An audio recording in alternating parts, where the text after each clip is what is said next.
Hello दोस्तों, आप लोग कैसे हो। आई होप आप लोग अच्छे होंगे और अच्छी तरीके से पढ़ाई भी कर रहे होंगे। और अगर अभी तक आप लोगों ने मेरे ज़ेनज़ी क्लासेस को सब्सक्राइब नहीं किया है तो प्लीज़ सब्सक्राइब कीजिए और बेल आइकन दबा लीजिए ताकि आने वाली ऑल नोटिफिकेशन आपको मिलती रहे। और प्रैक्टिकल से रिलेटेड कोई भी क्यूरीज चाहिए, कोई भी प्रैक्टिकल किसी भी सेमेस्टर का बनाना है तो आप जो है कि मेरे प्लेलिस्ट पे जाकर के ज़ेनज़ी क्लासेस के प्रैक्टिकल फाइल देख सकते हैं। उसके प्लेलिस्ट में पड़ी हुई है, आप वहां से प्रैक्टिकल फाइल अपनी बना सकते हैं। ठीक है, तो चलिए आज हम लोग क्वेश्चन नंबर 19 पढ़ेंगे। ठीक है, क्वेश्चन नंबर 19 है कि शिक्षा एक सामाजिक एवं गत्यात्मक प्रक्रिया है। इस कथन की व्याख्या कीजिए। यह क्वेश्चन कानपुर में 2018 में आया हुआ क्वेश्चन है। ठीक है, तो इस प्रश्न का उत्तर नीचे दिए गए संबंधित लघु उत्तरीय प्रश्नों के उत्तरों को मिलाने से पूरा होता है। मतलब इसमें जो क्वेश्चन नंबर 19 है ये वाला, इसमें शॉर्ट क्वेश्चन बना दिया गया है। शॉर्ट कर करके आपको पढ़ाना है। ठीक है, पढ़ना है, सॉरी, मुझे पढ़ाना है, आपको पढ़ना है। ठीक है, तो क्वेश्चन नंबर फर्स्ट है कि शिक्षा का अर्थ एवं परिभाषा बताइए। तो शिक्षा का अर्थ क्या है और उसकी परिभाषा। तो शिक्षा मानव विकास का मूल सिद्धांत है। इसके द्वारा मनुष्य की जन्मजात शक्तियों का विकास, उसके ज्ञान एवं कला कौशल में वृद्धि तथा व्यवहार में परिवर्तन किया जाता है और उसे सब सुसंस्कृत एवं योग्य नागरिक बनाया जाता है। और यह कार्य मनुष्य के जन्म से ही प्रारंभ हो जाता है। बच्चे की प्रारंभिक शिक्षा उसके अपने परिवार में ही प्रारंभ होती है। उसकी पहली शिक्षिका उसकी अपनी माँ होती है। तदुपरांत उसके पारिवारिक अन्य सदस्यों द्वारा वह बोलना, चालना, खाना पीना इत्यादि सामाजिक आचरण की शिक्षा प्राप्त करता है। बालक जब कुछ बड़ा होता है तो उसे पास के विद्यालय में भेजना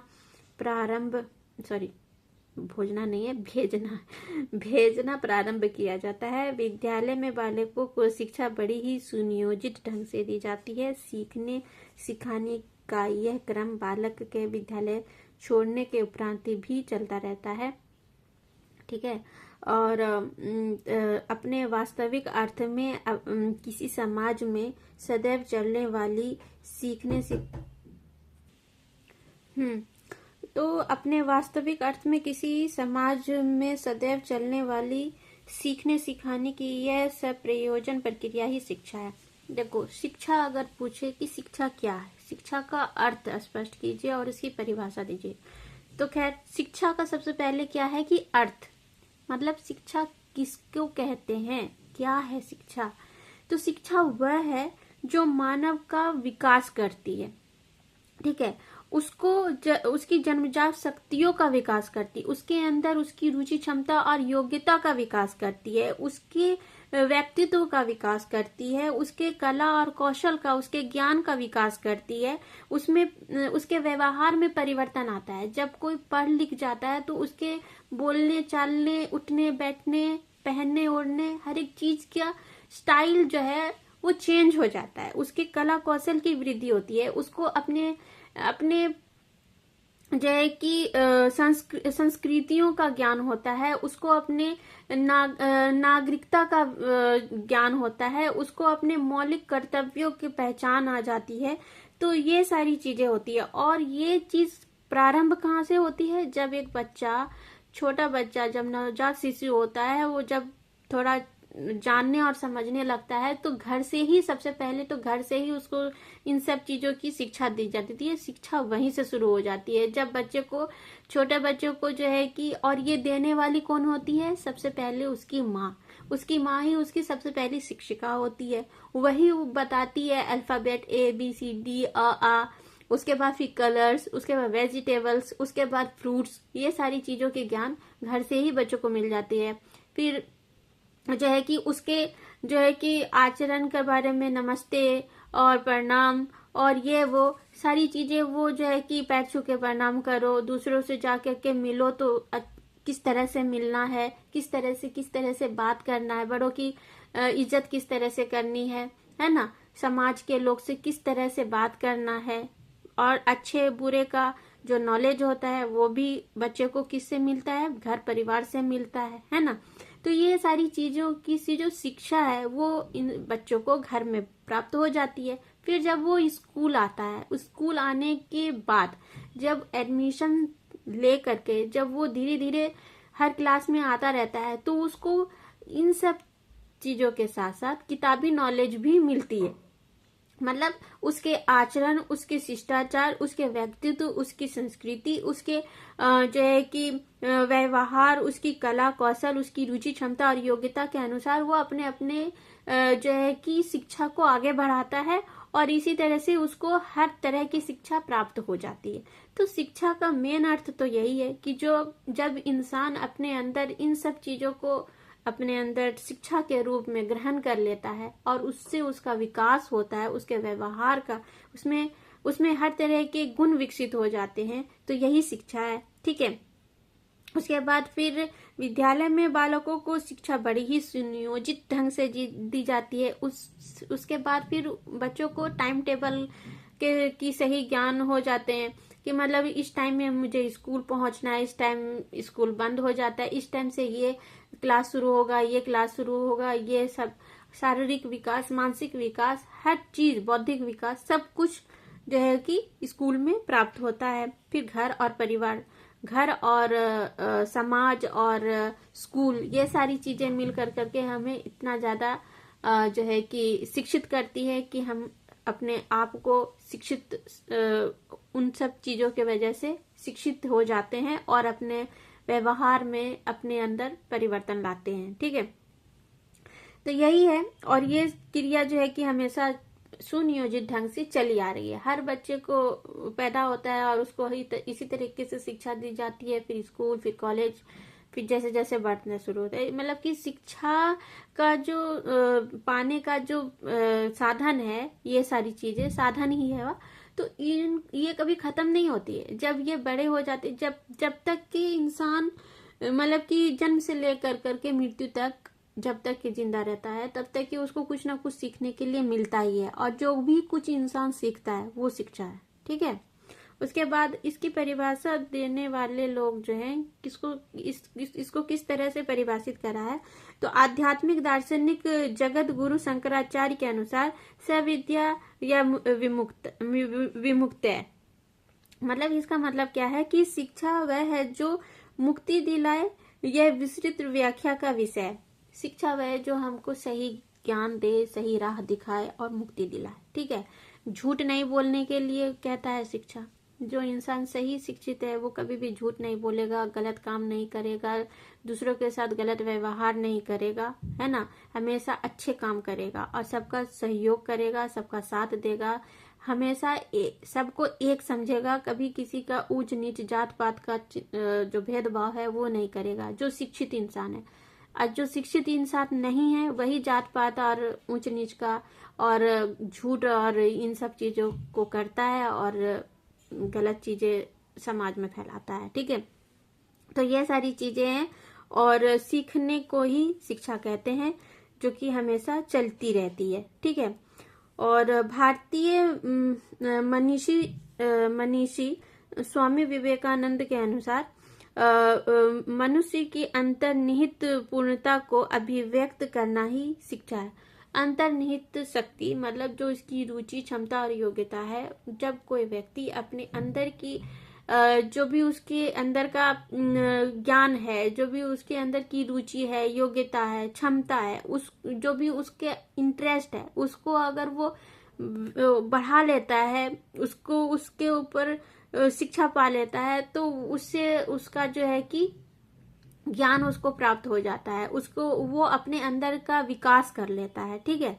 तो यही कहा है स्वामी विवेकानंद ने कि जो इंसान अपने अंतर्निहित पूर्णता को अभिव्यक्त करता है वही शिक्षा है। ठीक है। हाँ, भारतीय विचारक भैरवनाथ झा के अनुसार शिक्षा एक प्रक्रिया है और एक सामाजिक कार्य है जो कोई समाज अपने हित के लिए करता है। मतलब इन्होंने कहा है कि शिक्षा एक प्रक्रिया है और यह एक किस तरह की प्रक्रिया है, सामाजिक कार्य करने की प्रक्रिया है। हाँ, सही बात है कि जब कोई इंसान पढ़ लिख जाता है तो अपने समाज का भी तो विकास करता है। वो भी तो अपने समाज के हित के लिए कुछ ना कुछ कार्य करता है। तो शिक्षा ये है, ठीक है, इनके कहने के अनुसार, और सही भी है। उसके बाद फिर है कि पाश्चात्य विचारक श्री टी रेमंड के अनुसार शिक्षा विकास की वह प्रक्रिया है जिसमें मनुष्य शैशव काल से प्रौढ़ काल तक विकास करता है और जिसके द्वारा वह धीरे धीरे अपने को अनेक प्रकार से अपने प्राकृतिक, सामाजिक और आध्यात्मिक पर्यावरण के अनुकूल बनाता है। जैसे कि बच्चे से लेकर के बड़े तक का वो शिक्षा प्राप्त करता है और फिर उसके बाद फिर जो प्राप्त किया उसी को धीरे धीरे अनेक प्रकार से प्राकृतिक, सामाजिक और आध्यात्मिक पर्यावरण के अनुकूल अपने आप को बनाता है कि जिस तरह से जो चीज चाहिए होगा उस तरह से वो अपने आप को ढाल लेता है, ठीक है। तो ये क्वेश्चन तो खत्म हो गया कि शिक्षा क्या है और इसकी परिभाषा क्या है। आई थिंक समझ में आया होगा। अब ये क्वेश्चन नंबर 2 है जो कि शॉर्ट है, ठीक है। क्या है कि शिक्षा का समाजशास्त्रीय संप्रत्यय स्पष्ट कीजिए, ठीक है। तो क्वेश्चन नंबर 2 है कि शिक्षा का समाजशास्त्रीय संप्रत्यय स्पष्ट कीजिए। तो आंसर है हेडिंग लाइन देकर करके, शिक्षा का समाजशास्त्रीय संप्रत्यय। इस शिक्षा प्रक्रिया के स्वरूप की व्याख्या करने में मूल भूमिका दार्शनिकों, समाजशास्त्रियों, राजनीतिज्ञों, अर्थशास्त्रियों, मनोवैज्ञानिकों और वैज्ञानिकों ने अदा की है और सभी ने शिक्षा को अपने अपने दृष्टिकोण से देखा, परखा और परिभाषित किया है। मतलब कि शिक्षा का संप्रत्यय जो बताया गया है उसमें जो है कि जो मेन भूमिका अपनाई गई, दी गई है, बताई गई है, वो दार्शनिक, समाजशास्त्री, राजनीतिक, अर्थशास्त्री, मनोवैज्ञानिक, वैज्ञानिक, इन सब के द्वारा जो दृष्टिकोण रहा है शिक्षा का, उसके द्वारा देखा, परखा और परिभाषित किया गया है। शिक्षा के समाजशास्त्रीय संप्रत्यय की बात करें तो समाजशास्त्री का विचार केंद्र समाज होता है। समाजशास्त्री व्यक्ति को उसके समाज के संदर्भ एवं परिप्रेक्ष्य में ही देखते समझते हैं। समाजशास्त्र शिक्षा को व्यक्ति और समाज के विकास का साधन मानते हैं। देखो, जब शिक्षा समाज के हिसाब से देखा जाता है, जब शिक्षा को समाज के विकास के रूप में देखा जाता है, तो उसमें समाज का शिक्षा किस तरह से विकास कर रहा है, यही सारी चीजें होती है। तो ये जो समाज सुधारक हैं, वैज्ञानिक हैं, ठीक है, उन लोगों ने समाज जो शिक्षा है उसको समाज को जो है कि बढ़ाने, समझने और उसको विकसित करने के ही हिसाब से देखा है, समझा है, बताया है, ठीक है। तो आई थिंक ये भी क्वेश्चन बहुत इजी था, इसको समझ में आ गया होगा आप लोगों को। तो अब जो है कि हम लोग क्वेश्चन नंबर 3 पढ़ेंगे जो कि थोड़ा लॉन्ग है, ठीक है।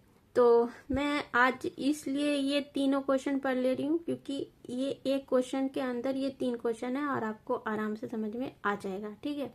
अभी क्वेश्चन नंबर 3 है कि शिक्षा प्रक्रिया की प्रकृति का वर्णन कीजिए। तो इसका हेडिंग लाइन देंगे, शिक्षा प्रक्रिया की प्रकृति। शिक्षा के समाजशास्त्री संप्रत्यय के अनुसार शिक्षा प्रक्रिया की प्रकृति के विषय में निम्नलिखित तथ्य उजागर किए हैं। क्या है? सबसे पहला है कि शिक्षा सामाजिक प्रक्रिया है। समाजशास्त्रियों ने स्पष्ट किया है कि जब 2 या 2 से अधिक व्यक्तियों के बीच सामाजिक अंतःक्रिया होती है तो वे एक दूसरे की भाषा, विचार और आचरण से प्रभावित होते हैं। इस प्रभावित होने की प्रक्रिया को सीखना कहते हैं और जब यह कार्य कुछ निश्चित उद्देश्यों को समझ कर किया जाता है तो उसे शिक्षा कहते हैं, ठीक है। मतलब कि समाजशास्त्रियों ने यह स्पष्ट किया है कि जब 2 या 2 से अधिक व्यक्ति एक दूसरे के बीच सामाजिक अंतःक्रिया करते हैं, जब एक दूसरे से मिलते हैं, बातचीत करते हैं, तो उन दोनों के बीच क्या होता है कि भाषा, विचार और आचरण का एक दूसरे के से जो है कि ऊपर प्रभाव पड़ता है, ठीक है। इस प्रभावित होने वाली प्रक्रिया को ही सीखना कहते हैं। मतलब कि हमने आपसे कुछ कहा, आपने मुझे कुछ कहा, तो हम दोनों को एक दूसरे की बातें समझ में आई तो हम दोनों ने क्या किया, एक दूसरे को प्रभावित किया। कैसे? जैसे कि मैं अभी आपको पढ़ा रही हूँ, ठीक है, आपको मेरा पढ़ाया हुआ आपको अच्छा लग रहा है, ठीक है, आपको मेरा पढ़ाया हुआ समझ में आ रहा है, तो मेरी बातें आपको समझ में आ रही है, मतलब मेरे से आपको कुछ तो समझ में आ रहा है, कुछ तो मेरा प्रभाव आपके ऊपर पड़ा। और आपके द्वारा आपको जो समझ में आया, आपने जो भी बताया, ठीक, वो मुझे समझ में आ रहा है, तो मेरा आपका प्रभाव मेरे ऊपर पड़ा। तो समाज में हम लोग, दो लोग जब एक दूसरे से बातचीत करते हैं, तो इससे क्या होता है कि जो उनके सोचने विचारने का तरीका है, जो मेरे सोचने विचारने का तरीका है, हम दोनों एक दूसरे से आदान प्रदान करते हैं। तो हम लोगों को एक दूसरे की फीलिंग्स भी समझ में आती है, एक दूसरे से अंडरस्टैंड होते हैं हम लोग, ठीक है। तो यही चीज क्या है, सामाजिक प्रक्रिया है, ठीक है। और यह सर्वाधित है कि मनुष्य जन्मजात उद्देश्य, यह सर्वाधित है कि मनुष्य जन्मजात कुछ ना कुछ अंतर्निहित शक्तियां लेकर इस भौतिक सामाजिक जगत में उत्पन्न होता है ना। कोई भी इंसान आता है तो कुछ ना कुछ गुण लेकर के आता है, और इस सामाजिक भौतिक जगत में आता है लेकर के कुछ ना कुछ जन्मजात शक्ति होती है उसके अंदर, ठीक है। प्राकृतिक और सामाजिक पर्यावरण में उसकी इन अंतर्निहित शक्तियों का विकास होता है, और जब वो अब ये समाज में आता है, फलता फूलता है, तो उसी अंतर्निहित शक्ति का उसके अंदर विकास और ज्यादा होता है, ठीक है। और इसके परिणाम स्वरूप मनुष्य के व्यवहार में परिवर्तन आता है। फिर इसी के अंदर वो और भी चीजों को ज्यादा सीखता है, समझता है, तो उसके अंदर क्या होता है, परिवर्तन आता है। उसके व्यवहार में भी परिवर्तन आता है, सोचने और विचारने की तरीके भी बदल जाते हैं, ठीक है। उदाहरण के तौर पर मनुष्य ध्वनि या स्वर को अंतर्निहित शक्ति के रूप में जन्म से लेकर उत्पन्न होता है, किंतु भाषा वह उन्हीं की सीखता है जिसके संपर्क में रहता है, और उन्हीं के विचारों का आदान प्रदान भी करता है। मतलब साउंड जो होता है, वो तो बच्चा जब नहीं कुछ बोल पाता है तो साउंड से भी समझ में आता है उसको सब कुछ, लेकिन जब वो कुछ बोलने लगता है तो अपने घर के लोगों से जो भी कुछ उसको सीखने के लिए मिलता है, उसके द्वारा ही उसको भाषा का ज्ञान पता चलता है, और उसी के विचारों का आदान प्रदान वो करता है। मनुष्य की संपूर्ण सभ्यता एवं संस्कृति का विकास प्रक्रिया का ही परिणाम है। यह भी सच है कि कर्मेंद्रियों एवं ज्ञानेंद्रियों के विकास और भाषा ज्ञान होने के बाद मनुष्य स्वतंत्र रूप से अवलोकन, परीक्षण, चिंतन और मनन करता है, परंतु इसके लिए आवश्यक कर्मेंद्रियों एवं ज्ञानेंद्रियों का विकास, भाषा ज्ञान एवं विचार शक्ति का विकास सामाजिक पर्यावरण में ही होता है। व्यक्ति समाज के अभाव में ना तो भाषा सीख सकता है और ना विचार करना। अपने बच्चे अपने चारों ओर की वस्तुओं, भाषा और क्रियाओं का ज्ञान समाज में रहकर ही करता है। हाँ देखो, अगर किसी इंसान को एक बंद कमरे में बंद कर दिया जाए, एक कमरे में, और उसको किसी और से ना मिलने दिया जाए, ना कहीं बातचीत करने दिया जाए, किसी से मिलने जुलने नहीं दिया जाए, किसी से बातचीत नहीं करने दिया जाए, तो उसको उसके ज्ञान का विकास नहीं होता है। विकास कैसे होता है, जब वो बाहर निकलता है, समाज के चार लोगों के साथ उठता बैठता है, मिलता जुलता है, और ये चीजें बचपन से ही शुरू हो जाती है। जब छोटे छोटे बच्चे अपना ग्रुप बना करके रहते हैं, तो उन लोगों में खेल खेल में माइंड डेवलप होता है, और उससे वो लोग बच्चे से लेकर जब बड़े धीरे धीरे होने लगते हैं, अपना अपना ग्रुप के अकॉर्डिंग अपने अपने ज्ञान का विकास होता है। तो समाज में रह करके ही इन सब चीजों का, चाहे वो भाषा हो, चाहे वो किसी भी चीज का ज्ञान हो, चाहे उसके ज्ञानेंद्रियों और कर्म अच्छे कर्मेंद्रियों का भी विकास वो समाज में ही रह करके करता है, ठीक है। उसके बाद फिर क्या है, दूसरा है पॉइंट, शिक्षा अनवरत प्रक्रिया है, यानी कि बहुत बड़ी प्रक्रिया है, ठीक है। वो जन्म से लेकर मरण तक, मतलब कि जन्म से लेकर के जब तक इंसान जिंदा है, जीवन पर्यंत चलती ही रहती है शिक्षा, ठीक है। शिक्षा के विषय में समाजशास्त्रियों ने दूसरा तथ्य यह उजागर किया कि शिक्षा समाज में सदैव चलती रहती है। मनुष्य को जन्म के साथ ही उसकी अनौपचारिक शिक्षा प्रारंभ हो जाती है, तथा जन्म के कुछ दिनों बाद से उसकी औपचारिक शिक्षा भी प्रारंभ हो जाती है। मनुष्य की यह शिक्षा जीवन पर्यंत चलती रहती है, और अधिक विस्तृत दृष्टिकोण से देखे तो समाज के सदस्य यानी कि व्यक्ति तो समाप्त एवं उत्पन्न होते रहते हैं, परंतु उनकी शिक्षा प्रक्रिया पीढ़ी दर पीढ़ी चलती रहती है। वह कभी विश्राम नहीं लेती। इस प्रकार निरंतरता अनवरत शिक्षा प्रक्रिया का दूसरा लक्ष्य है, जो कि कहा अभी मैंने कि शिक्षा जीवन प्रयत्न चलती रहती है। जन्म से लेकर के जब तक इंसान जिंदा है तब तक के चलती ही रहती है। भले ही इंसान मर जाता है लेकिन उसकी जो शिक्षा है वो पीढ़ी दर पीढ़ी चलती आ रही है, होती है। ठीक है, तो जो शिक्षा है वो कभी भी खत्म नहीं होती है, बल्कि और जो है कि विकसित होती है। और जिस तरह से पीढ़ी दर पीढ़ी और भी ज्यादा चीजों को सीखते सीखते अपने ज्ञान में वृद्धि करते हैं। जो दादा दादी की शिक्षा थी और अब के पोते के शिक्षा में कितना जमीन आसमान का फर्क होगा, है ना।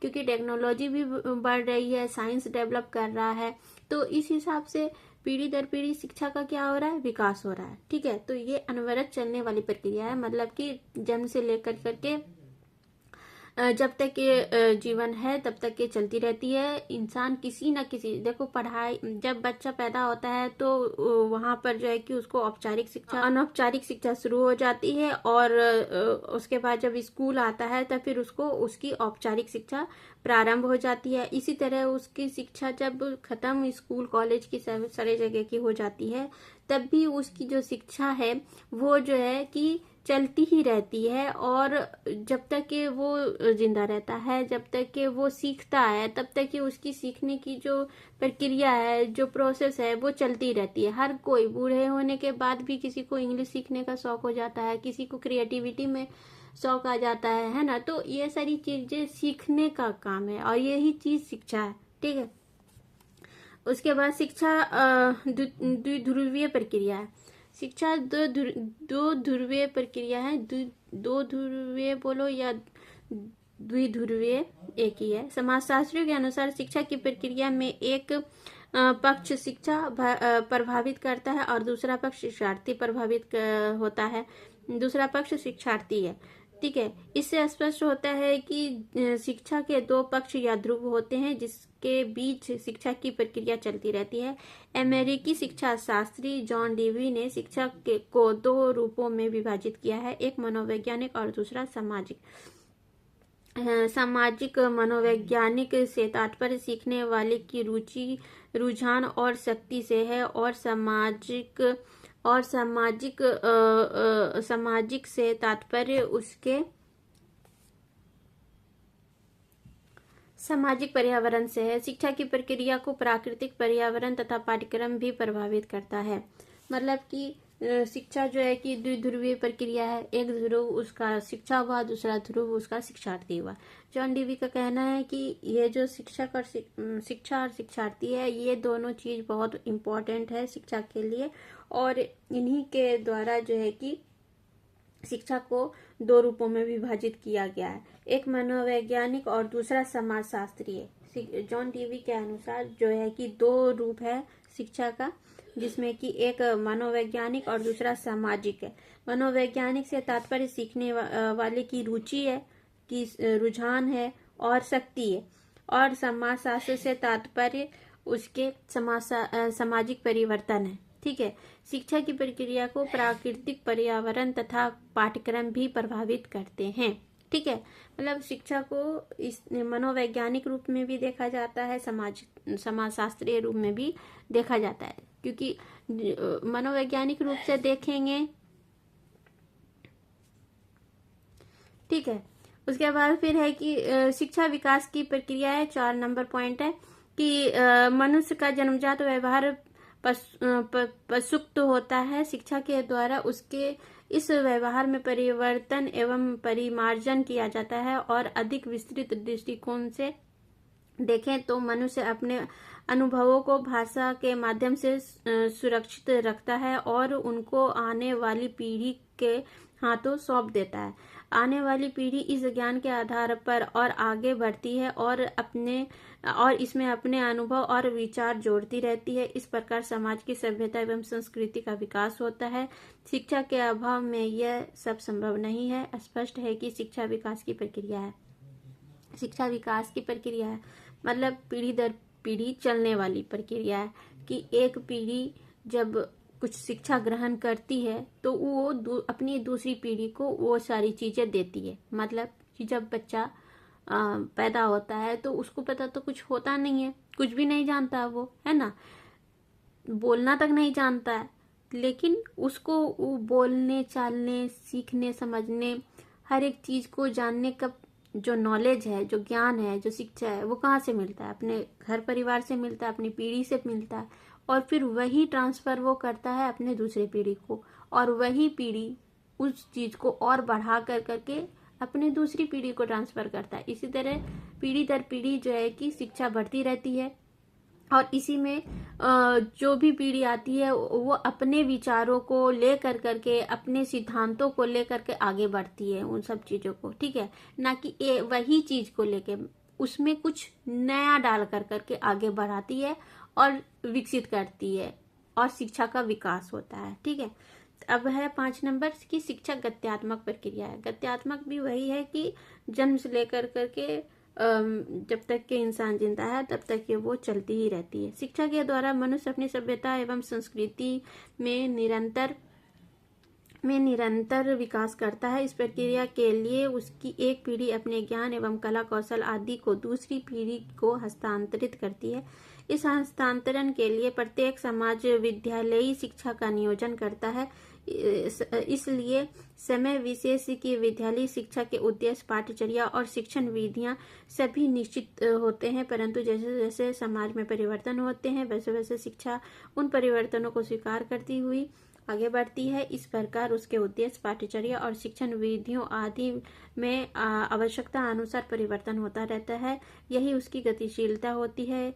यदि शिक्षा गतिशील नहीं होती तो हमारा समाज विकास पथ पर अग्रसर नहीं हो पाता। इस प्रकार स्पष्ट है कि शिक्षा गत्यात्मक प्रक्रिया भी है ना, कि एक पीढ़ी से दूसरे पीढ़ी तक शिक्षा का स्थानांतरण होता है। शिक्षा के सिर्फ शिक्षा का नहीं, उसके सामाजिक सभ्यता और संस्कृति का भी विकास होता है।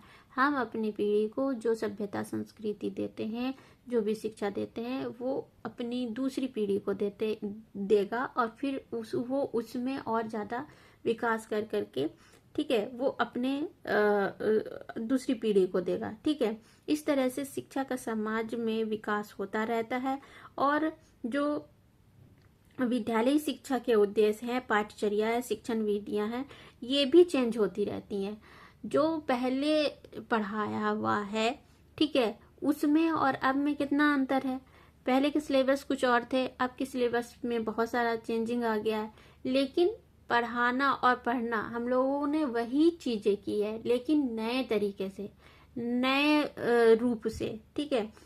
तो इस तरह से जो शिक्षण विधियां हैं, सिलेबस वगैरह है, वो भी चेंज हो गए हैं, नए नए चीजें जुड़ गई हैं, टेक्नोलॉजी आया है, विज्ञान का विकास हुआ है, तो हम नई नई चीजों को सीख रहे हैं। लेकिन अपने जो सभ्यता है, जो संस्कृति है, जो पीढ़ी दर पीढ़ी हमारे यहाँ चली हुई आ रही है, उसके साथ साथ हम इन सब चीजों की भी शिक्षा लेकर करके अपने पीढ़ी को दे रहे हैं, और दूसरी पीढ़ी और भी ज्यादा इसमें विकास कर करके अपनी पीढ़ी को दे रही है, ठीक है। तो इसी तरह से जो है कि समाज का विकास भी हो रहा है, और यही है कि गत्यात्मक है, मतलब एक ही चीज को सीख कर करके नहीं बैठ गए हम लोग उसमें नए नए चीजों को भी ऐड किया, नई चीजों को सीख रहे हैं, नई चीजों को जान कर करके हम उसको अपने काम में ला रहे हैं, और शिक्षा को भी प्राप्त कर रहे हैं, और फिर हमारी पीढ़ी दूसरी चीजों को सीख कर करके उसमें और ऐड कर रही है शिक्षा को, ठीक, तो उसमें और एक दूसरे से ट्रांसफर हो रहा है, हमारा विकास हो रहा है, गति चल रही है। तो ये एक गत्यात्मक प्रक्रिया है शिक्षा, जो कि हमेशा चलती रहती है। और जब इंसान कभी भी सीखना बंद नहीं करता है, जिसको सीखने और जानने का इंटरेस्ट हो, ऐसे तो बहुत सारे ऐसे लोग हैं जो कि ज्यादा कुछ सीखना पसंद नहीं करते, जो चीज जितना उनको पता है बस वही, लेकिन फिर भी जब वो दूसरे लोगों से समाज में उठते बैठते हैं, मिलते जुलते हैं, तब भी वो कुछ ना कुछ इस तरह से सीख लेते हैं, ठीक है। जब कोई एम्प्लॉय अपने नए नए काम में लगता है, तो स्कूल कॉलेज का जो एक्सपीरियंस है उसका पढ़ा हुआ, वो फिर वो अपने काम में लाता है, और फिर वहां के एम्प्लॉय से कुछ ना कुछ सीखता है, अपने सीनियर से, अपने जूनियर से, हर किसी से। तो ये सारी चीजें भी चलती रहती है। घर में जो लोग हैं, गृहिणियां हैं, नए नए वो खाना बनाने का टेक्निक अब नया तरीके से हो रहा है, डेकोरेटिव तरीके से हो रहा है, अच्छी तरीके से हो रहा है, लेकिन है तो वही, लेकिन हम लोग उसको नए तरीके से कर रहे हैं, सीख रहे हैं और भी ज्यादा सीखने की कोशिश भी कर रहे हैं। तो ये सीखने और सिखाने की जो प्रक्रिया है, यही शिक्षा है, और इसी में धीरे धीरे और भी ज्यादा विकास हो रहा है। हम अपनी पीढ़ी से दूसरी पीढ़ी को देते हैं, फिर वो अपनी पीढ़ी को देते हैं। इस तरह से पीढ़ी दर पीढ़ी शिक्षा का विकास होता रहता है। तो आई थिंक आप लोगों को ये सारे क्वेश्चन जो थे, 3 क्वेश्चन थे इसमें, ये सारे समझ में आ गए होंगे। तो आज के लिए इतना ही। आप लोगों ने मेरे अगर जेंसी क्लासेस को अभी तक सब्सक्राइब नहीं किया, आप लोग सब्सक्राइब नहीं करते हो, देखो पढ़ाने में बहुत मेहनत लगता है। ऐसा नहीं है कि बस आए और पढ़ा दिया, समझना है, समझाना है, क्योंकि ऐसे नहीं होता है। आप भी कल के एक टीचर बनेंगे, आपको भी जब टीचर बनोगे ना तब आपको समझ में आएगा, ठीक है। तो प्लीज़ आप सब्सक्राइब करिए और बेल आइकन दबा लीजिए ताकि आने वाले ऑल नोटिफिकेशन आपको मिलते रहे, और वीडियोस को पूरा देखा करिए ताकि समझ में आए सारी बातें, ठीक है। और जो है कि प्लेलिस्ट में मेरे प्रैक्टिकल से रिलेटेड जो भी वीडियोस पड़ी हुई है, आपको जिस भी प्रैक्टिकल को बनाना है आप उसमें से देख करके बना सकते हैं। तो आज के लिए इतना ही। Take care, bye bye, have a nice day. अपना फैमिली और अपनी फैमिली का बहुत बहुत ख्याल रखिए, ठीक है।